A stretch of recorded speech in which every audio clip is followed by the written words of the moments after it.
Okay, so the final part, a DC electric motor. Now, an electric motor is found in things like fans, in clocks, in watches, etc. Anything that has a spinning function to it. Now, it looks like this, and the reason it's called DC is because the current supply is a battery, which is a direct current. So how does it work? Now, you won't have to draw this in an exam or basically make a model. What you have to do is be able to explain how it works. And to do that, I've got a simple diagram over here. What we have is a magnetic field, and as you can see before, we had a coil inside it. Now there's a DC, so there's a direct current, so we can say plus on one side, negative on the other side.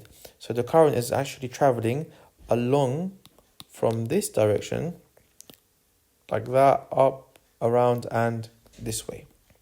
So all we can say is that here is like that, and there we go, it's going down because we know that the current is just moving along through this pathway. Okay, now remember, each arm is inside this magnetic field between the north and south pole. So each of those arms are going to experience a force, but because the current in each of them is going in opposite directions, they're going to move in opposite ways. So one of the arms might move down, and the other one will have to go up. Now what happens is over here, at this point, we have something called a split ring commutator. And what this does is that every half turn, it swaps the contact. So it makes this one touch this side, and that one will touch that side. And the point of this is to help to keep the coil rotating in the same direction. So how would you explain that in your exam? You say the following points. You'd say that the coil, so this coil that you have over here, is inside a magnetic field. Then you can say the forces act on each arm of the coil. Like we said before, there are two arms. Current is flowing in opposite directions in each arm. Each arm therefore feels an opposite force. One goes up, the other goes down.